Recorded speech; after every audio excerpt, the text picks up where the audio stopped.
Hello everyone and welcome back to episode 302 of your favourite Formula 1 show. Yes, Knowing Wheel is back. We're here to talk about the Spanish Grand Prix, or sorry, I should say the Barcelona-Catalunya Grand Prix for this episode. As you will have immediately heard there, rudely interrupted by Jamie183. How are we doing, sir? Yeah, Spanish, as we established last week, the Spanish Grand Prix is in Madrid now, isn't it? Mm-hmm. In like September. So, yeah, doing well. You keep telling me it's not going to happen. Well, it might not happen, but even if it doesn't, I don't think they're going to retrospectively rename Barcelona to the Spanish Grand Prix. So, fair enough. There we go. Fair enough. Talk to me though. How are race, we, wasn't it? It was. It was yeah, a good doing race. Well. I caught the highlights fairly late doors, but you know, didn't pick a bad. Well, I did pick a bad race to miss, really, didn't I? But never mind. It was fun. It looked entertaining. I'm sure our resident Lewis Hamilton fan on the other side of the the screen will be delighted. He certainly is. How are you feeling? Oh, mate, honestly. The problem was I actually missed the race live as well. I was at a hill climb event near where I live, which was very entertaining. But we were just trying to, because I heard like tiny bits of radio commentary randomly throughout the day, and I was trying to avoid it as best as I could. But my brother-in-law, love the guy. He wasn't very subtle in the fact that he was like, I need to watch the race back. And like by 10 laps in, I was like, Lewis is looking quite good here. I was like, he wouldn't care if George won it or anybody else. So I was like, clearly Lewis does well. And then you could kind of, because of that, see where things were going as the race went on. It was nowhere near as nerve-wracking as Silverstone 24. Let me tell you that. Oh, no. Well, there was no threat after the final pit stop, was there? No, exactly. Like, you just had 20 laps to enjoy it at the end. Pretty much. Fair play. Yeah, Fair play. Very if you haven't seen the race, Lewis Hamilton won, as you hopefully realised by now. And yeah, it was pretty fun. Ferrari actually executed quite well, although there's a little bit of luck involved, but we'll get into that later. I think, we'll talk about it a bit more later on. I think there's two ways of looking at it, both of which I think are half accurate. I believe this also means, Jamie, for the first time, obviously since, I guess, Belgium 2024, Lewis Hamilton now has officially won the first race we did a podcast on and the most recent race we did a podcast on, which no other driver can claim, because obviously we started this in Bahrain 21, didn't we? Bahrain 21. What a great race that was. That set us up for a nice season. It's like when you look at Scott Dixon in IndyCar. Whenever he's won the most recent race, it says that he won his first race and his last on his Wikipedia, which is always quite wild. I wouldn't have been able to tell you that, so thank you for that piece of information. About Scott Dixon, there we go. Lewis Hamilton is in the top 10 for oldest winners as well, which is quite cool. Yeah. Though I don't think he's going to top that, because Louis Fagioli, yes, was 53 when he won his last race. I'll be quite impressed if Lewis is still winning in another 12 years. That'd be very good. I've got another wild stat about this, Jamie, which I think you might quite like. Lewis Hamilton now is officially the youngest British driver to win a Formula 1 Grand Prix and the oldest, which is That's mad actually very cool when you think about how many British drivers have come through. The fact that he's one guy now that is both the youngest and the oldest. I'm more surprised that Hamilton 07 was younger than like Norris in 24. You got to think, obviously, Norris was in the sport for quite a few years before he won. Yeah. Lewis won instantly. Suppose. Lewis is still one of the youngest drivers ever to win a Grand Prix. He was 23 though, wasn't he, when he debuted? So was he that's 23 not or was he by 22? Today's standards. He was 22. I think he was 23. He was born in 85. But today's, I guess a fair play. Which is still very young to be winning races. It is young, but now it's become more normal to be a teenager when you make your debut. More normal, I think, is a bit else. extreme. It's not unheard of anymore, but yeah. There's been a lot of teens making their debut, I feel like. We must be up to at least 10 in total. Yeah, I would have thought so. I mean, most of those just go V-carb, don't they? Yeah, pretty much. Anyway, yeah, we'll take a step back and go back to qualifying briefly. Did anything interesting happen in practice? Gazzy got his podium back for Monaco. We did talk about that. We almost talked about that last week, didn't we? Well, it was about to be announced, wasn't it? And then I obviously claimed that it would happen. It opens up a massive can of worms. I don't know what the FIA are going to do now with that, because Well, it's a bit odd though, isn't it? Because it feels like I don't believe I've seen George Russell comment on it at all. Oscar Piastri basically said he didn't really care. It made no difference. It's 2 points for him. He's not going to worry about it. Hadjar was like, I still got the podium. I still got the moment in Monaco. I've just lost 3 points. I'm not that bothered either. So it's kind of bizarre that it almost makes it feel... Alpine just want to be able to put it on their stats page. Nobody else really cares that much. And the points will matter, because obviously Gasly finished 7th in the real time. 5th, wasn't it, in the end? No, he's behind both V-carbs with the penalties. I thought he only lost the places because of... I thought he only lost the 2 spots in the end. No, he definitely was. So there's Lawson from Lindblad 5th and 6th, and Gasly was 7th. So I guess the points will be very handy come later season. And he probably will get the trophy. Yeah, no, he has got the trophy already. In Fisichella style, back from Brazil 03, wasn't it, where they handed the trophy over at the next race. Yeah, it was a weird one, and I think obviously Russell is going to be fuming, and rightly so, because he served his incorrect penalty wrong and got an even bigger penalty.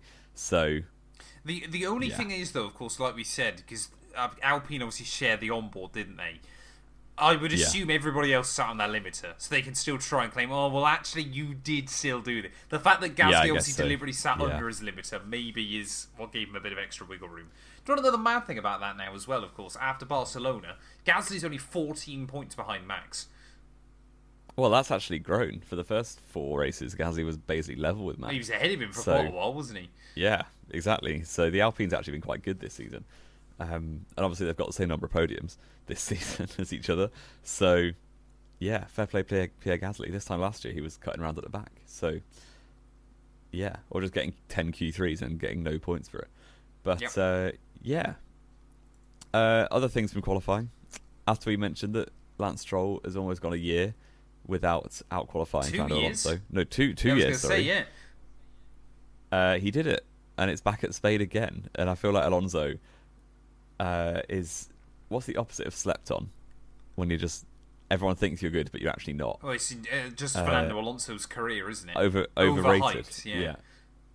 Yeah, because Stroll back in 23, obviously, when Alonso had 6 podiums out of 7 races or something before Catalonia, then qualified behind Stroll and finished behind Stroll in that really good Aston Martin. So it's not the first time that Stroll has just outperformed Alonso in Spain, but. And it's the first time ever he's qualified last on raw pace in his whole career. Which, to be fair to him, is a bit impressive, given he's gone this long and driven some absolute tractors in that time. But he's never apart from 2001, he's never had the worst car either. And obviously, even then, he had Alex Young alongside him, who wasn't exactly a great I guess benchmark. 2015, the McLaren was... I guess you still had Manor kicking around, though, didn't you? Yeah, I suppose.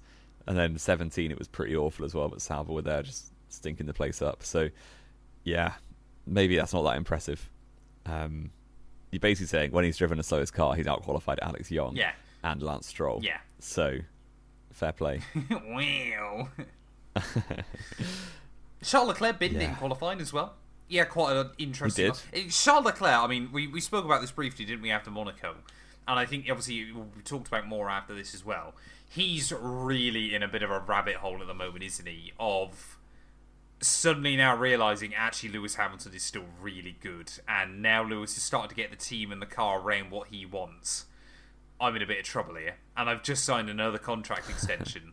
I'm most likely still going to be here after he's gone anyway. How do I kind of bring this back my way a bit? Because that crash at the end, at the start of Q3 was so unnecessary and unneeded.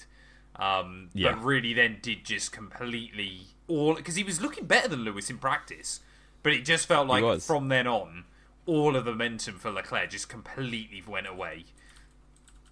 Yeah, that was such a rookie crash basically in Q3. But Leclerc and Q3 always used to be needs Charles a few Leclerc. easy year, doesn't he? He does, but we're what 7 races in, are we? And it's happened more than one occasion. Yeah, I mean Monaco, I don't really blame him for, but yeah, it's just not been good at the moment for Charles Leclerc, and obviously Lewis Hamilton has got a ton of points in the last 2 races. Last 3, Last really. 3 races. Yeah. He's the Charles highest Leclerc scorer in the has- last 3 Grand Prix. He would be, wouldn't he? Because both Mercedes have had a DNF in the last 3 races. So, yeah, Charles Leclerc's in a rut at the moment. He really needs to get out of it because he's already 40 points off his teammate. And hypothetically, with all the combinations of Aduo and just the field spread coming down as the season goes on, if Ferrari are a championship threat, which I don't think they will be personally, but there is a possibility they could be, they're going to have to back Lewis Hamilton as number 1. Mm. And you never would have thought that when Charles Leclerc signed a 15,000-year contract. Yeah, he's 2 here years until ago. the heat death of the universe. Yeah. And that's just how it's going to be. Charles Leclerc is going to be the one getting the worst strategies and getting the Barrichello treatment or the Raikkonen treatment. That's practically how it's going to be. Because in normal circumstances, is Charles Leclerc going to overturn 40 points on his teammate in the next, the remainder of the season? Nobody knows. I Nobody don't know. knows. Yeah, I don't know. But it's not gone well at all for Charles Leclerc. And fair play Lewis Hamilton. Obviously, I was a bit of a critic of his last year, but I think we all... he's Lewis just was. I smashing think it. everybody was. Yeah. But this has been the thing, though, hasn't it? He really did kind of spend last year, and obviously more of it's come out now because he's won a race, of just how many bits and pieces behind the scenes have changed. Obviously, we spoke about those carbon industry brakes have obviously been really important for him. Pretty much immediately, it seems like he's taken a step forward in terms of performance. Obviously, getting rid of his old engineer as well. Obviously, Carlo Santi coming Brian in. Bozzi. And obviously feeling a lot happier with that, and just kind of other little tweaks and changes that Ferrari have made behind the scenes that obviously, and this is of course what happens. A part of it as well, isn't it, is kind of going, was that 2013 to 2014 switch such a fluke for him? If he's able to kind of turn this around in a similar way of you take a year to embed yourself, work out what a team needs to do to help you, because you've got the skill to win. Is there suddenly actually a bit of a Lewis Hamilton formula to this? That I'm not saying completely overrides 2014. Doesn't suddenly mean Mercedes weren't going to be 8th without that. He wasn't the Lewis built the engines himself or anything like that. But is he able to kind of see things in a slightly different way to a lot of other drivers to build this around him that other drivers? I think he's a great asset to a team. He's a massive motivator when he's in the team. So I know everyone in F1 works really hard anyway, but having that star as your driver who you can back to know they're going to perform and deliver if you build a car that can win, it probably just gives everyone a little boost around the factory. Can you imagine? I don't know, the engineers at Aston Martin, for instance. I know Alonso's supposed to be this star as well. Maybe Aston Martin's not the best. Maybe example, 20 years ago. But you got a 43-year-old driver and Lance Stroll. I can't imagine they're that keenly motivated when you got, obviously working for Ferrari is different anyway, and then you've got Charles Leclerc and Lewis Hamilton. It must be nice knowing your cars are going to some of the best drivers on the grid. Yeah, exactly, and Charles Leclerc. Yeah. Wow. Goodbye to all of our Monegasque viewers. Yep, all 4 of you, I'm sure. Actually, you probably register as a Monegasque viewer from time to time. Occasionally, yeah. We'll be I have watched the podcast in Monaco, as we know. So. There you go. I mean, yeah, it's... this is the big thing as well, and I saw Juan Pablo Montoya was talking about it after the Grand Prix and everything else as well. Obviously, when Lewis sniffs the chance of a victory, this is the first time, really, as a Ferrari driver, he's had a chance at a victory, sensibly. I think you would argue over these last, just over 12 months. First time he's really got a chance at the victory, and it was like vintage Lewis was back in that car, wasn't it? He was pushing, he was really trying to wring the neck out of it, driving kind of to the conditions as well. Obviously, it was so warm in Barcelona, so he did, immediately switch that 3-stop strategy early on in the race. But he looked hungry, he wanted it, and he took it. And that was the big thing, wasn't it? And he just genuinely, again, of course, you talk about the ground effect era cars, didn't really suit his style, really did kind of nerf how Lewis likes to drive. And of course, yes, there's an argument to be made about, the best F1 drivers have got to be adaptable. And he really did kind of struggle with that. But he's really enjoying these new cars. He said it in pre-season testing. He was preferring the way these cars drive. It really does kind of seem like things are clicking back. I'm not going to say into place completely, but clicking more back in the right direction. I don't know when I'm allowed to start believing Jamie, but I really want to start believing. But I'm not going to allow myself until at least we get towards the summer break. I don't think the Ferrari's going to be race-winning pace. Well, McLaren regularly. Ferrari have got the fastest car now. Really? I mean, maybe at Spain they did, but I guess Antoni's lap in Monaco quali was like incredible. Without that, you've got I guess Max would have on pole then, but Lewis was there or thereabouts, wasn't he? And this is not a great Lewis track. Monaco is one of Lewis, despite the fact he's got Monaco, the most podiums.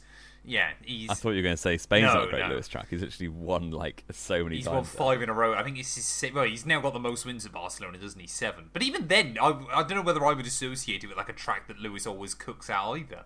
It's just one of those venues, isn't it, where he just seems to chalk up victories. And the Mercedes was always incredibly strong. Yeah, the Mercedes was always up against Valtteri Bottas for 5 years. Yeah, sometimes all it takes is it maybe not to be a particularly good Valtteri track as well, which obviously helps. Which in that there weren't many. Yeah, he had a few. The ones he was good at, though, he was really good at. Sochi, Austria, Turkey. That was it. Yeah, very good, very good. Yeah, 3 out of 24.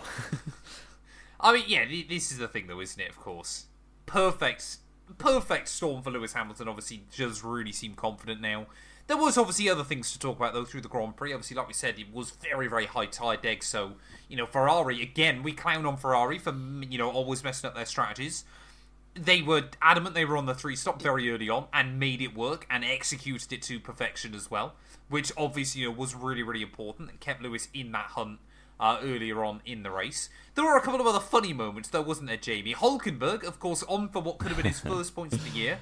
I was even cheering him on for you at one point. I thought maybe Hulkenberg just cooks at Barcelona as well, because obviously he had a great race he had last season. Possibly P5 last year. Yep, and then DNF'd in the funniest and unluckiest way possible.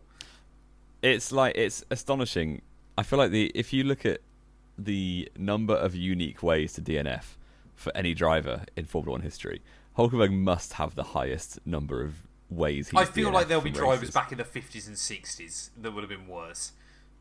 Maybe, but it feels like how on earth that Liam Lawson kicking up some gravel can knock the emergency kill switch off of the engine is insane.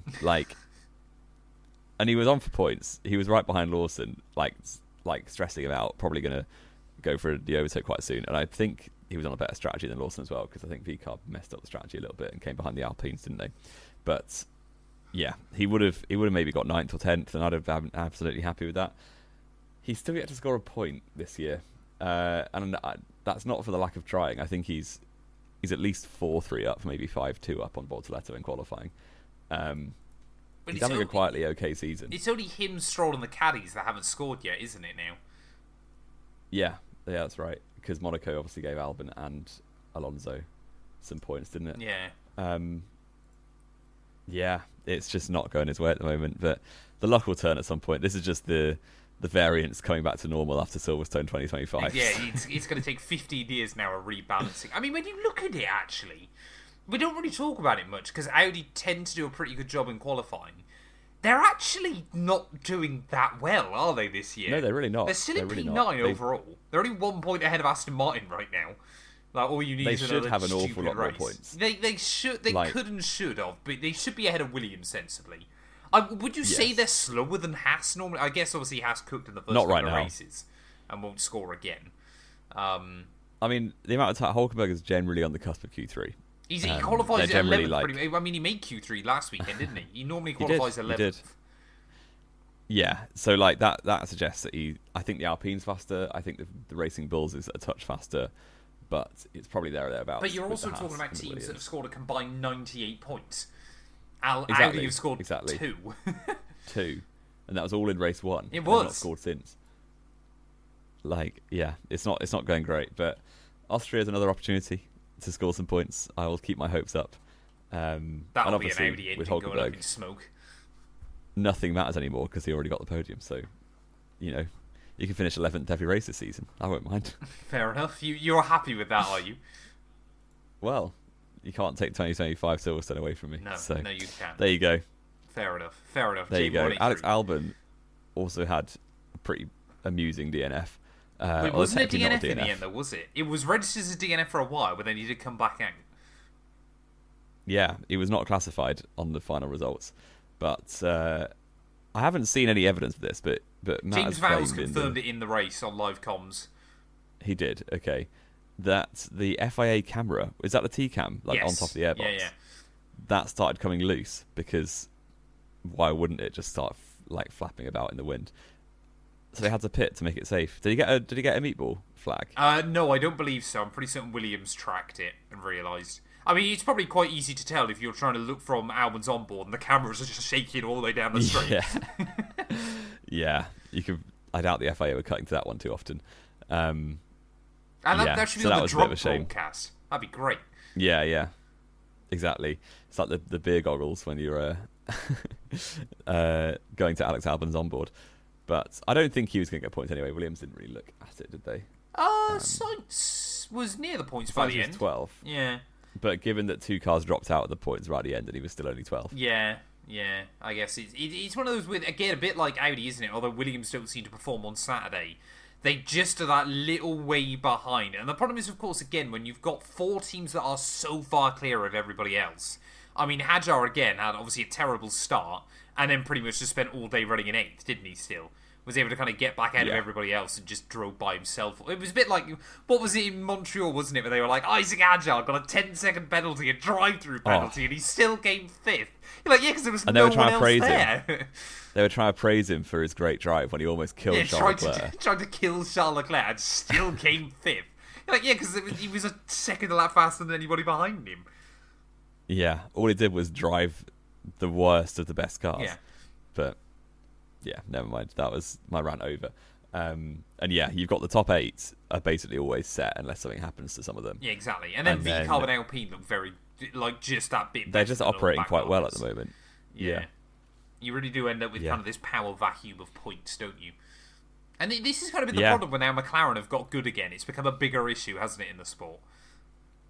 Well, I guess. But then back in the day when there was points for top 6, like, this always has been an issue. And to be honest, I don't think it really matters. Because with countback, obviously, all it means is your one-off races where crazy stuff happens matters more. And then for the teams who don't score any points, countback makes sense because, But the problem is, it's very, very rare that more than one team doesn't score points over the course of a year. Can you think of the last time two or more teams didn't score a point in a season? Probably would have been 20... apart from, I guess, the 3 new teams in 2012. 2014 had... no, because... Caterham and Sauber didn't score. Yeah, they just didn't score as well. I guess minus out those new teams, then. Why? They're still F1 Yeah, I teams. know, but I'm going to say aside from that, because obviously you had, HRT, Caterham and Manor, didn't you? It would have been... Technically, it would have been 08 then, with Force India and Super Aguri. Super Aguri didn't run all season, 5 races. Though, yeah. They didn't. Yeah. It's just not common, is my point. It's not common. It's not common that teams get teams. 0 points and then it's decided on countback. And even then, it's normally then a crazy race gives one of them 11th. Yeah, exactly. But then, score points when you can then. Take the opportunities. Well, I guess which Audi are not doing. We just play our favourite bit of F1 commentary, don't we? Whenever we end up talking about this. What's that? Paul Stoddart, Indy 05. Oh, yeah. Yeah. Censored, unfortunately. So, yeah, that screwed over Paul Stoddart, though, didn't it, back in the day? It absolutely did. I mean, you talk about that again, you say, but he obviously absolutely screwed over Manor at the end of 2016. These kind of things do end up screwing over teams. Oh, yeah, because Brazil, when Nasser scored points for Sauber in a crazy race. And basically ruined his own F1 seat. To be fair, I think regardless, one of those 2 teams was going under, so it didn't. To be honest, I'd rather keep Sauber on the grid than Manor, personally. But fair enough. Yeah. Yeah, it's, there you go. Yeah. Should we talk about Spain again? Let's talk about Barcelona. Of course, obviously we talked about Albon and Hulkenberg obviously having their DNFs. The pivotal one though was staggeringly Fernando Alonso. After a terrible Grand Prix, he was basically putting around at the back by himself anyway. What was it, about like 44, just after the Mercs had made their second and final pit stop. VSC obviously was called. Ferrari made the call immediately, got Hamilton into the pit lane. He overcut the Mercedes, obviously, because he basically gained about an extra 7-8 seconds on them. He didn't actually get out ahead of them by that much, though, and it was because of his stint beforehand that he'd been able to reel in so much time again. And it was because of the virtual safety car. The VSC obviously put him in front, but the fact he was able to get in front because of also the pace he'd shown in that third stint as well, did help him out. The thing was, at the end of the day, he was close enough to the Mercs anyway that the VSC made a difference. And that probably is the first time this season where it could have done. I think the Canadian Grand Prix, were they not there or thereabouts? I guess Anthony won, didn't he? Yeah, the McLarens, the Mercs even were running away whilst battling each other. It was like prime Bahrain 2014. Possibly. But I was staggered by how much tyre deg we had, to be honest, because you don't often see that. Barcelona, though, in the middle of June is so warm. It is. But, like, the fact that at one point Hamilton was 2.5 seconds quicker than Norris behind him in that middle stint, like, that's mental, the difference that a new medium can make compared to, like, even a 10 or 12 lap old hard. But we saw this with Verstappen last year, didn't we? Because he did a really aggressive 3-stop and was able to keep the McLarens honest.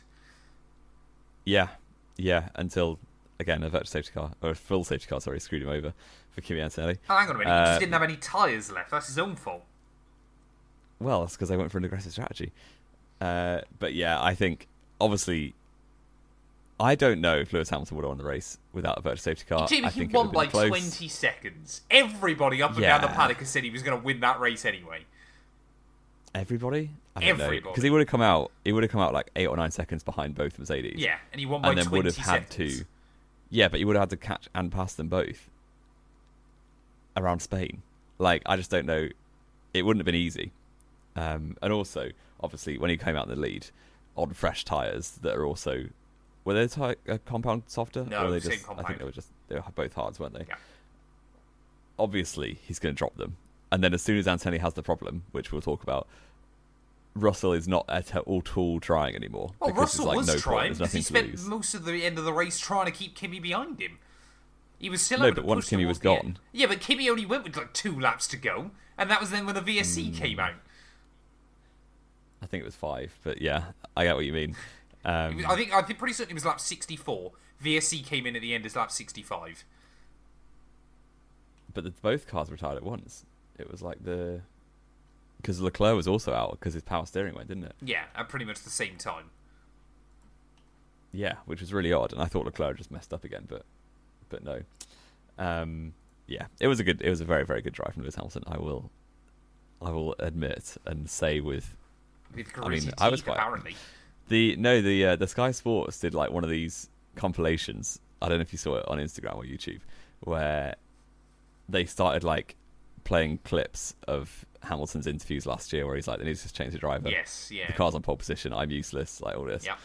And then it cut to like him coming around the final sector in Barcelona. That gave me a little smile. I was happy for him. I mean, yeah, it's yeah. I mean, it's one of those rare things, isn't it, now in Formula One? And, I mean, Hamilton obviously already held the record for the biggest interval between first and last win. He's got extended that now to 19 years, which is mad. Absolutely. To think you've been at the top of the game for almost 20 years is insane in any sport. Never mind Formula One. But it's just one of those things, isn't it? And, of course, Lewis obviously is one of his own harshest critics still, at the end of the day. You would also say every Fernando Alonso fan under the sun. But the fact that he's still able to, when he gets that opportunity, to execute and deliver. And of course, the other big thing as well, people go, oh, well, he's always had the best car. You're there going, but if a team's got the best car, they can have pretty much any driver they want. There's a reason teams still hire Lewis. Exactly. And it's kind of a self-perpetuating cycle, isn't it? Like, yes, he arguably at the first instance in McLaren won and had success because the McLaren was fast, but he delivered it. Yeah, and like, as a rookie against a 2-time Formula 1 world champion. You can talk about all the other hypotheticals from 2007, but sensibly he shouldn't have even been able to give Fernando a run for his money. It should have never been a conversation. It's always my big one. I think one. That's why Alonso was so annoyed about it all, because he was brought in as number 1 against his rookie, and he's like, well, I'm obviously going to win the championship then. And then the rookie Lewis Hamilton gave him a massive run for his money, and obviously neither of them won it in the end. But that was more to do with McLaren infighting and politics than the car necessarily. Yeah. But yeah, he's a great, obviously, of the sport. He's easily in the top 2 of all time. He's won with 3 teams there, Jamie. Come on, you've got to. We won't. What more can Lewis Hamilton do? Sebastian Vettel won with 3 teams. Eh? Sebastian Vettel won with 3 teams. But what more can Lewis Hamilton do before you say he's better than Schumi? If he wins the 8th Win this an year, 8th? Yeah. are you willing to agree to that on the record? I definitely am, because that would be 3 different teams he's won championships with as well. Yep. I'll happily say Lewis Hamilton's the greatest of all time if he wins the 8th for Ferrari. I think that would put him second only behind Fangio on championships with different teams. And Fangio, of course, would basically move every other weekend if he felt the car was better. Exactly, yeah. So in the 50s, you literally could just take your pick of the cars when you're the best driver, like week by week.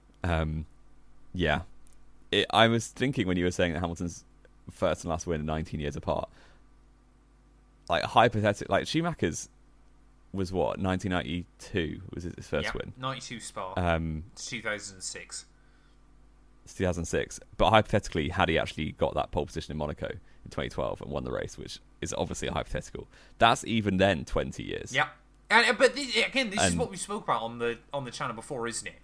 Hamilton and Schumacher, especially obviously in the more modern era of Formula One, are so insanely far clear of everybody else when you look at these kind of stats.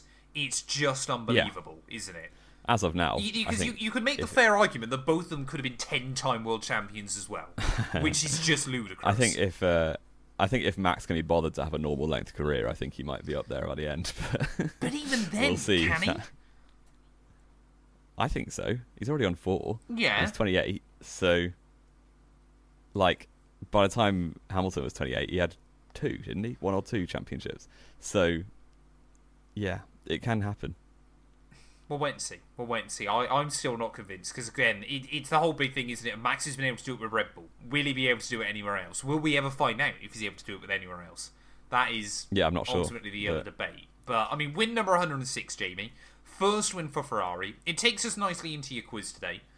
There are only 7 answers to this one, but I think you're gonna like it. Obviously, Lewis Hamilton has just become the 8th Formula One driver to have won races for both McLaren and Ferrari. Can you name me the other 7? Gosh. Oh, my mind immediately went Carlos Sainz, but he obviously didn't actually win a race for McLaren. No, he did so not. Not him. If you get one wrong, it's over, by the way. Yeah. You should be able to get most of these. Alain Prost, correct. Why? He never raced for Ferrari, did he? I'm not going to... Alain Prost did. So I should definitely... No, but I'm thinking the other one. Oh, Ed Senna, yeah, he did not race for Ferrari. McLaren and Ferrari. This is like...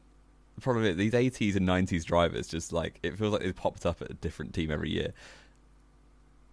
Oh,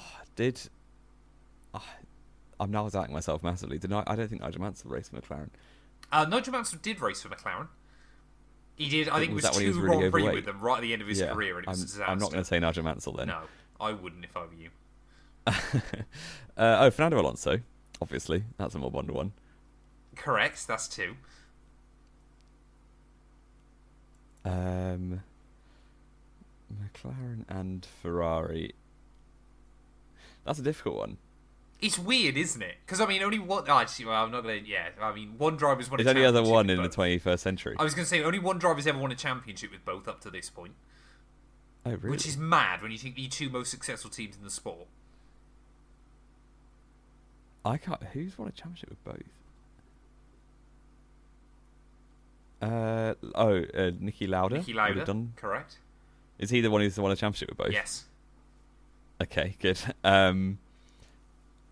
Kimi Raikkonen, correct. How many's that? 4 out of 7. Oh gosh. Okay, at least I got a 50%.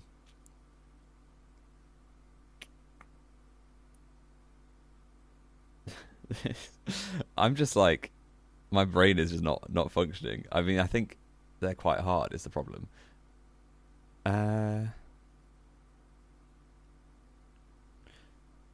At least, let me just have a look. One more of these drivers won multiple races for both teams. Wow. Is it Emerson Fittipaldi? It is not. Oh. I don't think. Did he even race for Ferrari? I don't think he even raced I'm not for sure. Ferrari. He felt like he might have done, so I just went for No, it. unfortunately not.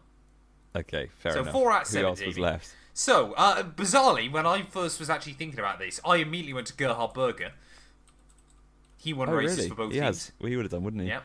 I would. Yeah, that would have taken me a while. That one. Yeah, 5 wins for Ferrari, 3 wins for McLaren. The other 2, I understand a little bit more that you didn't get. John Surtees won 4 races I for could've got Ferrari, him. 1 for McLaren. And Jackie Ickx, 6 wins for Ferrari, 1 win for McLaren Okay. as well.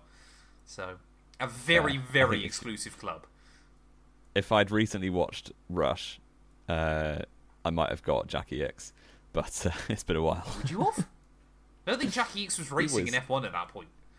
Yeah, he was. Was he He still- won. I think he won Spa, or he won Nürburgring, the one that Lauda had a massive crash at. I think Did at he the Green really? Hill.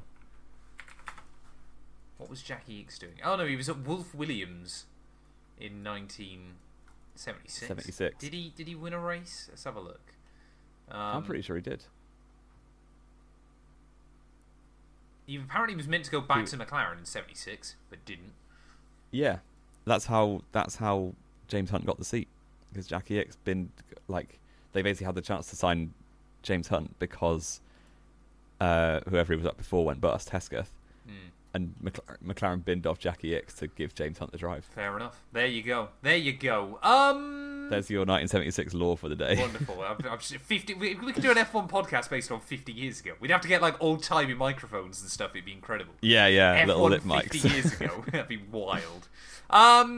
Predictions, driver of the day, Jamie. What driver of the day, first of all? Yeah, driver of the day, Go on, say it. Say it. probably Lewis Hamilton. It's isn't got to it? be Lewis Hamilton. Get it on there. Get it on the board.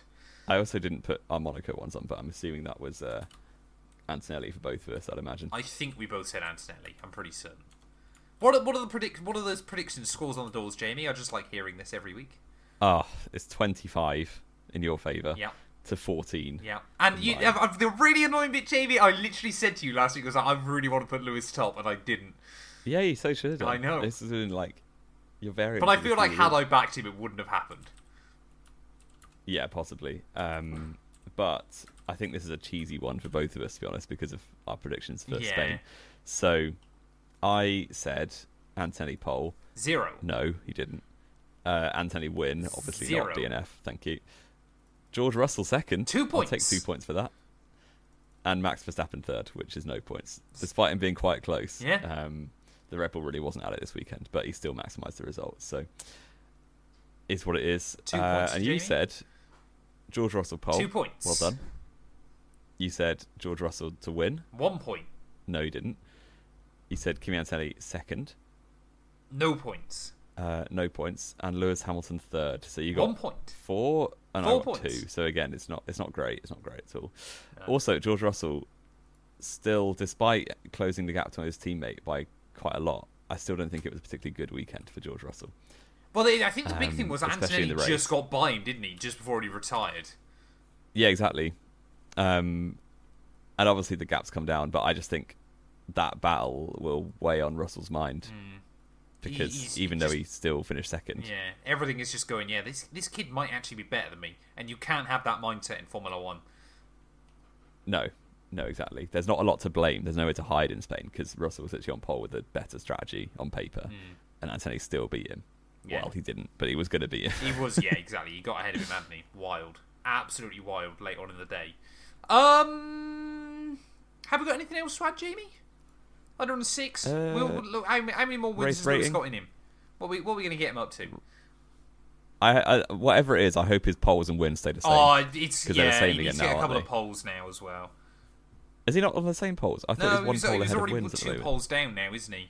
He's on 104 still. He needs the Charles Leclerc treatment where you just get poles without wins. Exactly, But- yeah. Maybe between him and race Leclerc, rating they'll real even it quick. up. Race rating was a 7. Oh, for no, me. it's an easily Is that a harsh? 12 out of 10, surely. No, I'm going to say, obviously, again, I'm allowed a little bit of Lewis bias in that. I'm going to say it was an 8. Because for Barcelona, Barcelona generally nowadays delivers a bit more.